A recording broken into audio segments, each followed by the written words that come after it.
시편 118편은 에스라 학사하고 그다음에 느헤미야 이분들이 바벨론 포로로 끌려갔다가 다시 이제 이스라엘로 돌아와서 성전을 재건축을 합니다. 이 재건축이라고 하는 말은 사실은 성전이 완전히 무너졌기 때문에 그 성전을 수축하는데, 이 재건을 하는 일을 할 때에 에스라 학사가 성전의 기초를 다시 놓고 난 뒤에 이스라엘 백성들과 함께 같이 기쁨의 찬양을 한 가사가 이 시편 118편이에요. 그러니까 성전을 다시 건축하기 위해서 기초를 놓고 그 성전 기초를 보면서 감격해서 온 이스라엘 백성들이 같이 부른 찬양, 그게 시편 118편입니다.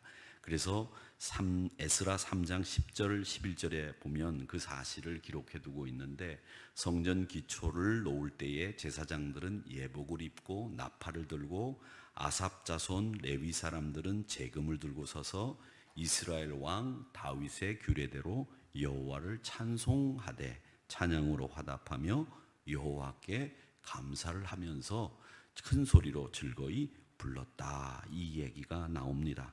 그때 불렀던 찬송 가사가 시편 118편이다, 이렇게 보시면 되겠는데, 시편 118편 29절과 118편 1절이 똑같습니다. 여러분, 처음 시작하는 1절과 마지막 절 말씀이 똑같습니다. 이 똑같은 이유는 뭐냐 하면, 그 내용이 이 시편 118편의 주 내용이고 그게 요약이기 때문에 시편 118편은 1절과 29절이 똑같습니다. 그리고 나머지 2절에서부터 28절까지는 시편 기자인 이 시인이 자기가 경험한 하나님, 그분이 어떤 분이시냐, 선하신 분, 인자하신 분, 그런 하나님이다라고 하는 것을 2절에서부터 28절까지는 소개하고 있는데, 특별히 5절에 보면 어떻게 이야기를 하시느냐 하면, 고통 가운데 하나님 앞에 부르짖었더니 여호와께서 그 부르짖음에 응답하셔서 나를 넓은 곳에 세우셨다, 이렇게 말씀합니다. 이 넓은 곳에 세우셨다라는 말은 다른 말이 아니라 하나님이 나를 위로하시고 나에게 힘을 더해 주셨다, 이런 뜻을 가지고 있는 말입니다. 그래서 하나님의 사랑의 능력이, 하나님의 위로하심이 너무나 크다, 이렇게 얘기를 하면서 16절에 보면 오른손을 높이 들고 권능을 베풀어 주시는 분이 우리 하나님이십니다 라고 소개를 하고, 또 모든 사람들이 들어갈 수 있는 문이 되어 주시고, 우리가 버린 돌이 되었는데 그 버린 돌인 우리를 하나님이 제일 중요한 모퉁이 돌로 만들어 주셨다, 이 이야기를 하고 있는 내용입니다. 그래서 이 시편 118편 전체를 보면 하나님이 우리를 위로해 주시고 큰 권능으로 넓은 곳에 세워주신 하나님이시다라는 이야기를 하고 있는 말씀입니다. 그러니까 성전 기초를 놓고 그 감동이 물밀듯이 밀려오는 이스라엘 백성들이 마음을 다해서 부른 노래 가사, 그 가사가 시편 118편이다, 이렇게 정리를 하시면 되는데, 이 시편 기자가 보는 하나님은 어떤 하나님이냐, 그 하나님은 나의 삶 속에 나를 속죄해 주셨고 순간순간 은혜를 베풀어 주시는 하나님이시기 때문에 그 하나님은 내가 감사하지 않을 수 없는 하나님이십니다, 이렇게 이야기를 합니다. 그러니까 저는 생각할 때 이 말씀을 읽으면서 완전한 기도는 어떤 기도냐? 감사 기도예요. 그리고 하나님 앞에 감사 기도하는 것이 진짜 완전한 기도입니다. 오늘 우리 권사님 기도하셨는데 완전한 감사 기도로 하나님 앞에 올려든 기도라 믿습니다. 이런 감사 기도가 우리에게는 완벽한 기도입니다. 물론 제가 여러분들에게 기도 5손가락 알려드렸죠. 뭡니까? 제일 먼저 회개하고 하나님 찬양하고 감사하고 회개하고 중보하고 간구하는 것, 이 5가지가 기도의 5손가락 원리다, 이렇게 말씀을 드렸는데, 그 5손가락의 원리 위에 정말 완벽한 기도는 감사기도다라는 것을 알 수 있습니다. 그러니까 우리 성도들의 삶은 언제나 나의 하나님은 내가 감사해야 되는 하나님입니다라고 하는 것 기억하시면서 그 감사로 여러분의 축복의 통로를 자꾸 열어가시기를 주의 이름으로 축원합니다. 그 감사는 말이죠, 여러분의 축복의 통로를 자꾸 넓혀가는 길이에요.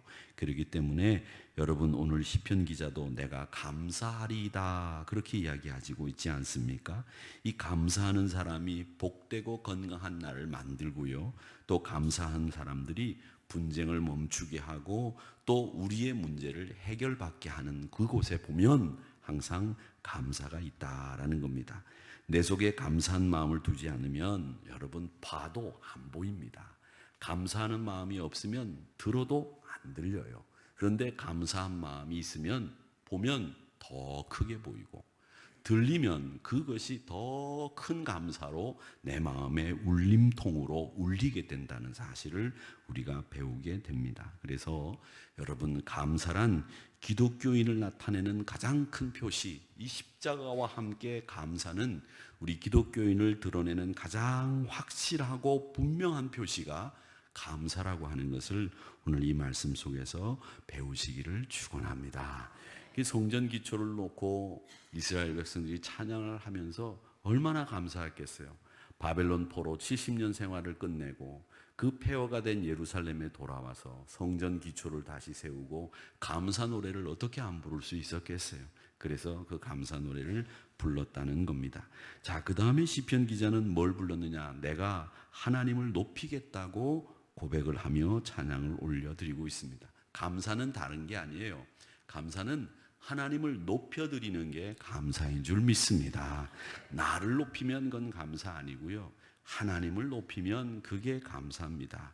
감사하는 사람은 감격이 있어야 하나님을 높여드릴 수 있는데 그 감격이 뭐냐? 하나님, 나 같은 보잘것없는 인간 하나님이 택하셔서 이렇게 하나님의 사람으로 쓰시니 고맙습니다.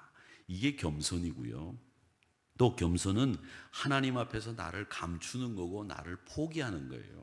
하나님 앞에서 나를 감추는 거예요. 하나님만 드러내고 그리고 나를 포기하는 거예요. 그게 감사고, 그 감사는 바로 하나님을 높이는 거다라는 것을 여러분 꼭 기억하시기를 바랍니다. 그래서 여러분, 십자가 앞에서 나를 감추시고 또 예수님 앞에서 나를 낮추시고 하나님의 영광을 드러내는 여러분들이 되시기를 주의 이름으로 축원합니다.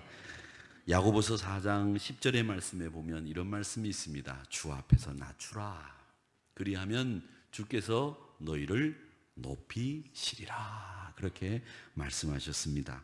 마태복음 23장 12절 말씀에 보면 누구든지 자기를 높이는 자는 낮아지고 누구든지 자기를 낮추는 자는 높아진다고 말씀을 하시면서 우리가 하나님을 높일 때에, 우리가 하나님 앞에 우리를 낮출 때에 하나님이 우리를 높이신다라고 하는 것을 꼭 기억하시기를 주님의 이름으로 축원합니다. 여러분, 우리 마음이 뭘 결정하느냐, 여기에 따라서 우리 삶이 달라져요. 여러분, 나는 낮추고 하나님을 높이겠습니다 라고 하는 마음으로 살아가실 때 여러분의 삶의 질이 더 윤택하고 복된 삶을 살게 될 줄로 믿습니다. 아버지가 한 분 계셨는데요, 이 아버지가 아들 삼형제를 두셨어요. 그 삼형제가 사이가 별로 안 좋아요. 늘 티격태격 싸우고 어떻게 하면 지가 더 많은 것을 가질까, 그것만 생각하는 아들 삼형제를 둬서 아버지가 세상을 떠나면서 그 삼형제가 걱정이 되는 거예요. 내가 죽고 난 뒤에 이 녀석들이 어떻게 살까. 근데 아버지에게는 말이 17필이 있었습니다. 17필. 아버지가 돌아가시면서 유언을 하셨어요. 큰아들아, 너는 내가 물려주는 말 17필 가운데 2분의 1을 가져라. 2분의 1을 가져라 그랬습니다. 그러니까 예, 알겠습니다 아버님. 둘째 아들을 불러놓고 아버지가 또 얘기를 합니다. 야, 둘째야, 너는 내가 물려주는 말 17마리 중에서 3분의 1을 가져라. 예, 알겠습니다. 막내를 불렀습니다. 막내를 불러서 막내야, 너는 내가 물려주는 말 17마리 중에 9분의 1을 가져라. 그렇게 얘기를 했습니다. 그래서 이제 아버님 유언을 마치고 아버님이 세상을 떠나셨어요. 큰아들 2분의 1, 둘째 아들 몇 분의 1이요? 3분의 1. 막내 아들 몇 분의 1? 9분의 1. 아버지가 이제 세상을 떠나셔서 장례를 잘 치루었습니다. 잘 치르고 난 뒤에 이 친구 3명이 삼형제가 늘 호시탐탐 내가 어떻게 하면 더 많이 가질까 이런 생각을 가지고 있던 중에 이제 아버지가 유언을 남겼으니까 17마리의 2분의 1, 17마리의 3분의 1, 17마리의 9분의 1을 가져야 되겠다 생각을 한 거예요. 여러분 계산하지 마세요. 지금 머리 복잡해요. 지금 계산하시는 분들이 지금 몇 분 계신데 계산하지 마시고 그냥 제 얘기 들으세요. 큰아들이 제가 다 계산해 드릴 텐데 뭐 그걸 계산하고 계세요. 17마리 중에 2분의 1을 가져야 된다 하니까 17마리의 2분의 1은 몇 마리예요? 예? 계산하지 말라놓고 물어보네 제가. 그죠? 몇 마리예요? 8.5마리예요. 8마리 반. 그 8마리 반을 어떻게 가지냐고. 그래서 이게 큰아들이 또 고민이 돼서 이제 얘기합니다. 야, 내가 아버지가 17마리의 2분의 1을 가지라고 해서 내가 계산해보니 8마리 반이다. 28, 26에 8마리 반. 그러니까 나는 큰아들이니까 내가 9마리 가져갈게. 그랬더니 둘째, 셋째가 안 된다고 펄펄 뛰는 거예요. 형님이 왜 8마리 반인데 9마리 가져갑니까? 안 됩니다. 무슨 소리를 합니까?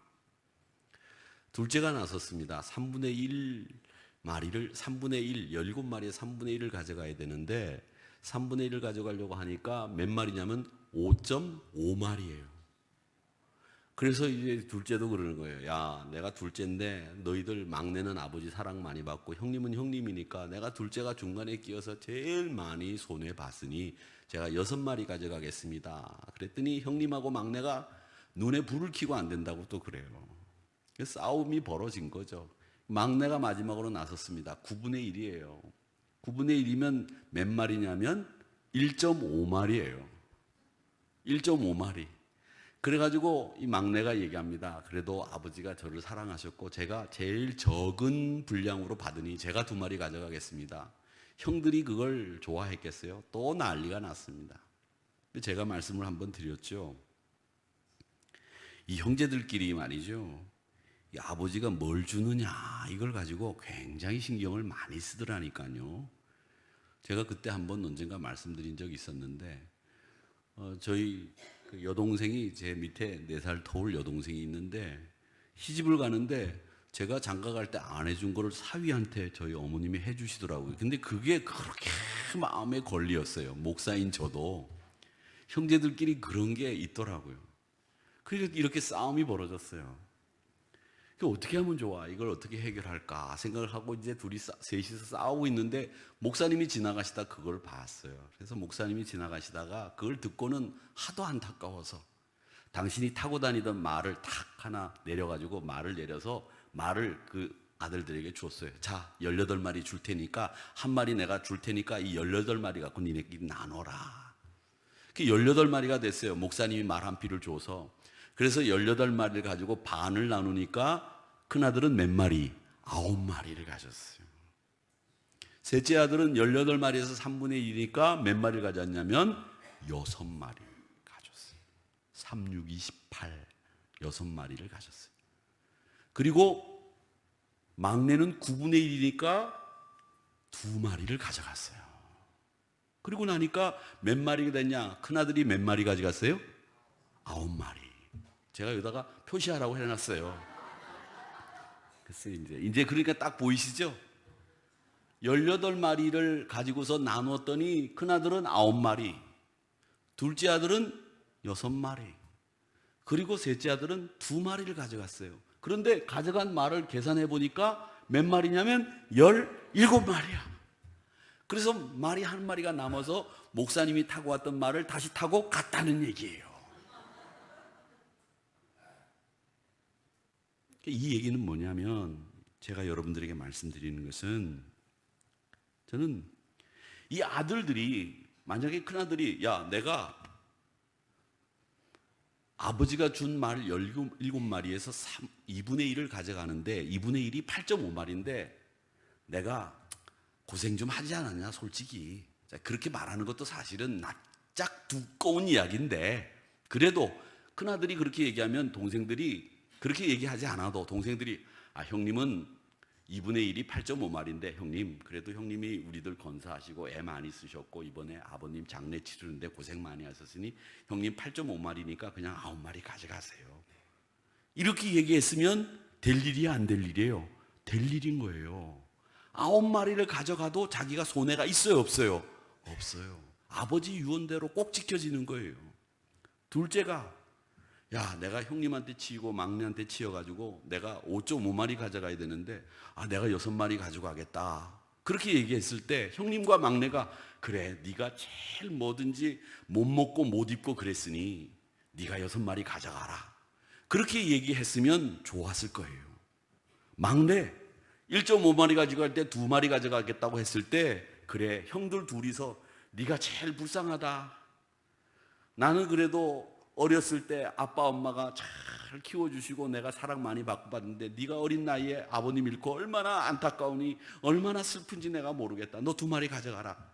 그렇게들 다 삼형제가 마음을 썼더라면 9마리, 6마리, 2마리 가져가고 싶은 대로 서로가 마음을 썼다면 이 문제는 저절로 해결이 됐다는 거예요. 그런데 마음을 서로 많이 차지하려는 마음을 가지고 있었으니 그게 해결이 안 된 거고요. 서로 하나라도 더 주려고 마음을 썼더라면 이건 저절로 해결되는 문제였다는 거예요. 아버지는 왜 돌아가시면서 이런 유언을 하셨을까? 우리는 목사님의 말을 가지지 않더라도 서로 마음을 쓰면, 서로 배려해주면 충분히 나눌 수 있는 말을 주셨고 거기에 맞게 분배하도록 해주셨는데, 이 분배가 안 된 것은 자기 몫만 생각하고 자기의 넉넉함만 생각했기 때문에 분배가 안 됐던 거예요. 남이 더 가질까 봐 조바심을 낸 까닭에 분배가 되지 않았다는 겁니다. 아버지는 자기 이익을 위해서 사는 아들들보다는 감사가 더 많고 남을 더 배려하고 남을 더 이해하는 아들들이 되기를 바라는 마음에 이런 유언을 하고 돌아가신 거예요. 여러분, 남에게 더 주려고 마음을 쓰면 저절로 분배가 되고 저절로 룰을 지키게 돼요. 내가 더 가지려고 하니까 룰을 못 지키게 되고 분배가 안 되는 거예요. 그런 사람에게는 뭐만 보이느냐? 부족한 것만 보이죠.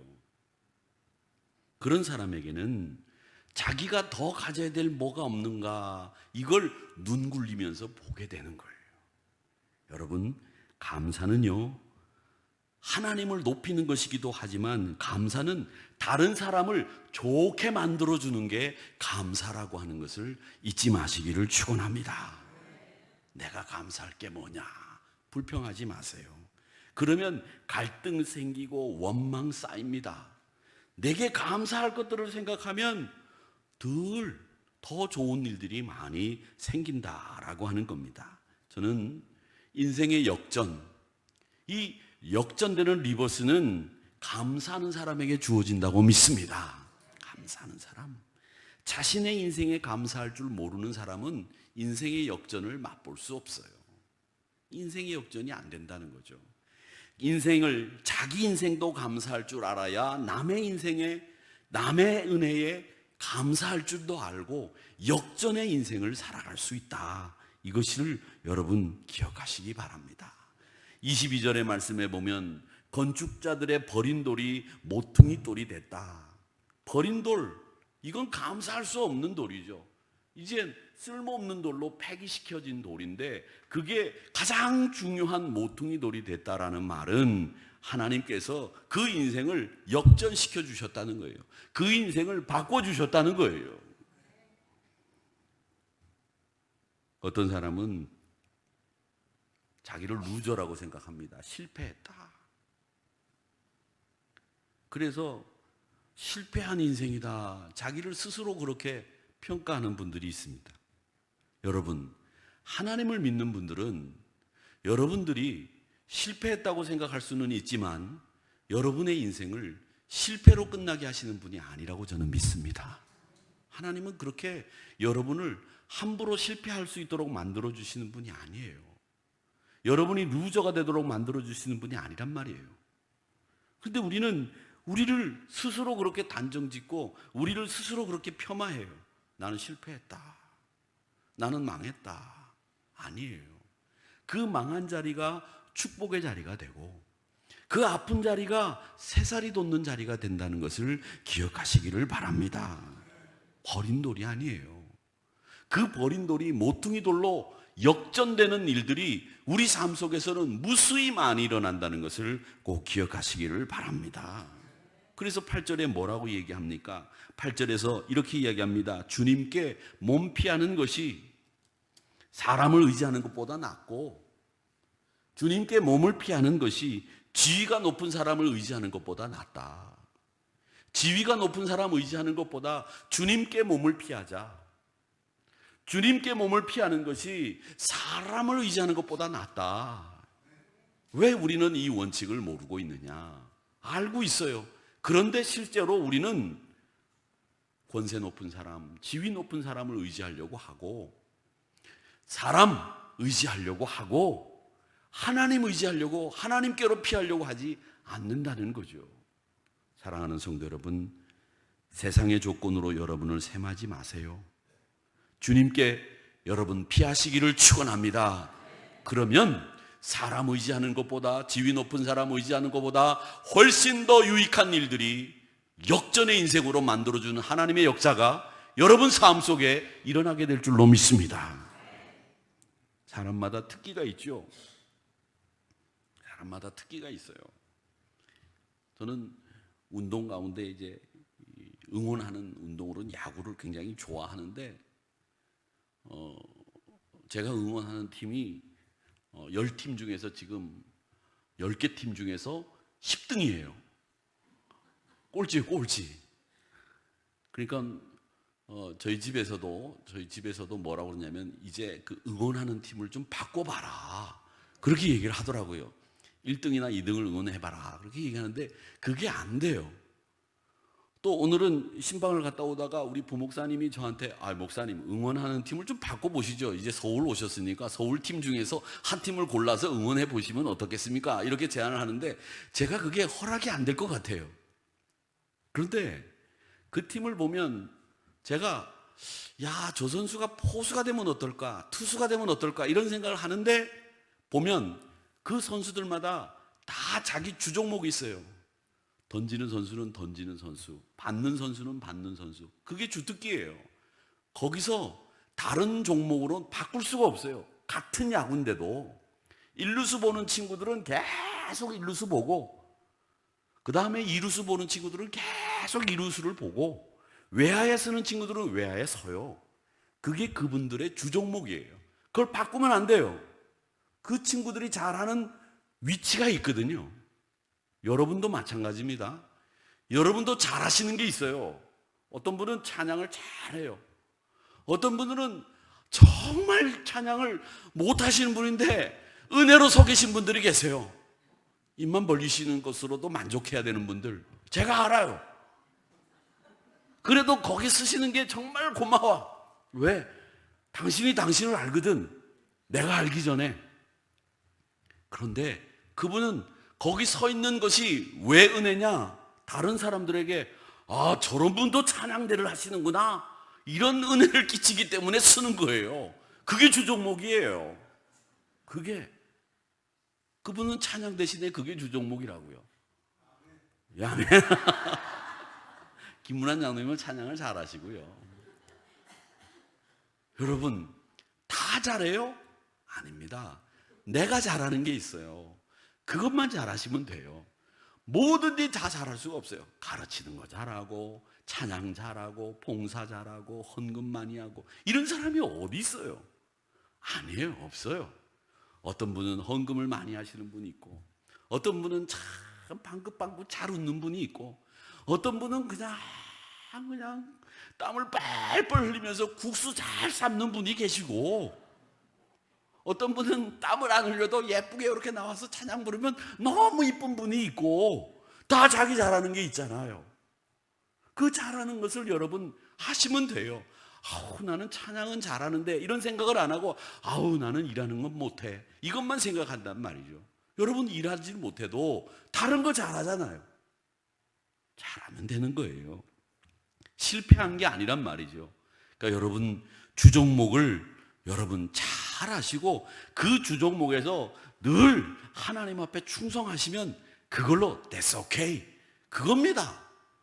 그거예요. 하나님은 그걸 바라시는 거지, 여러분이 다 잘하기를 바라시지 않는다는 거죠.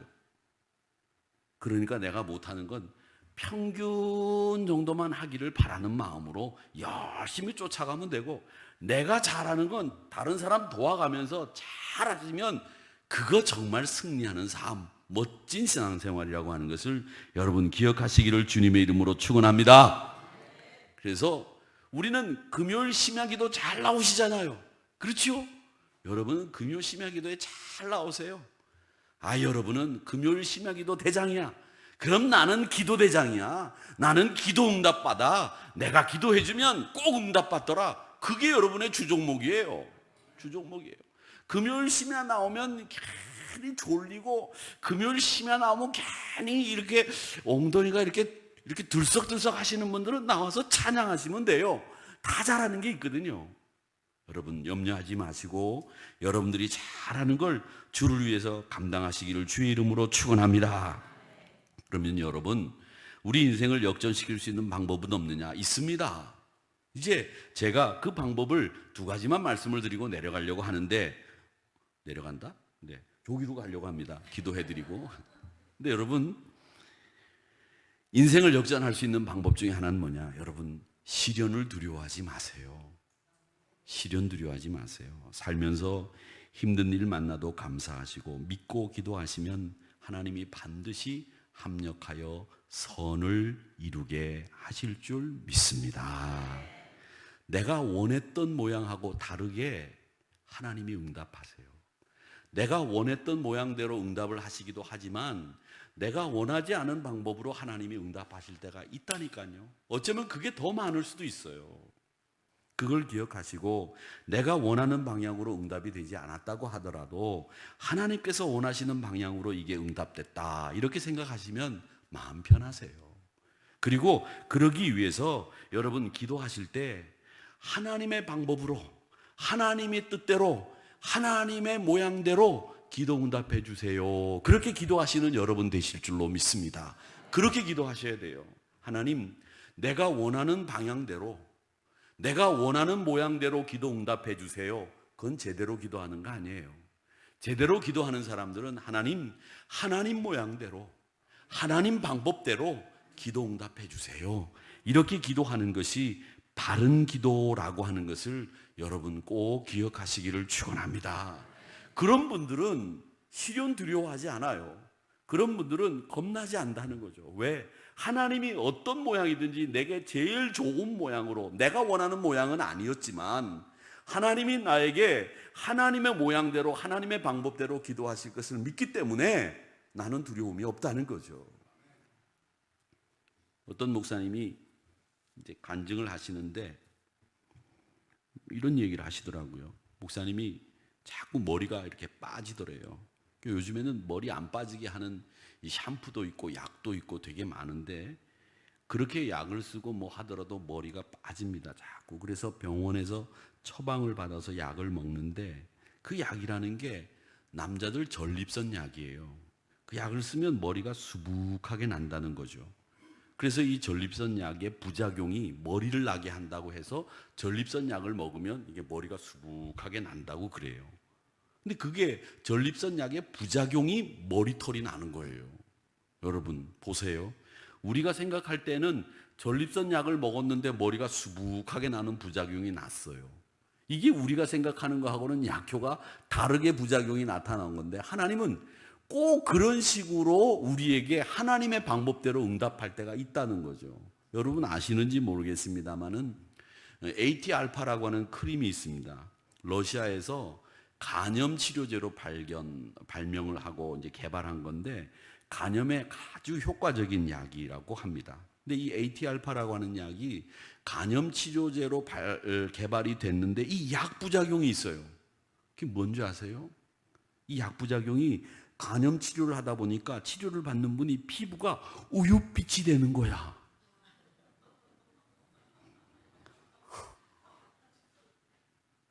혹하시고 지금 이제 돌아가셔서 다 인터넷으로 주문하실 요량으로 지금 기억하시고 계시는데 아토피, 무좀, 화상을 입은 상처의 재생, 이게 AT 알파 크림의 부작용이에요.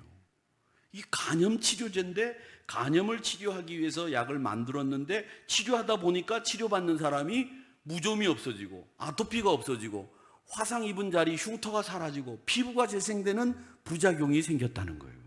그걸 누가 생각했겠어요? 아무도 생각하지 못했어요. 부작용이라고 하면 다 나쁜 것만 생각하는데 이렇게 부작용 중에서는 우리에게 긍정적으로 나타나는 일들이 있다는 거죠.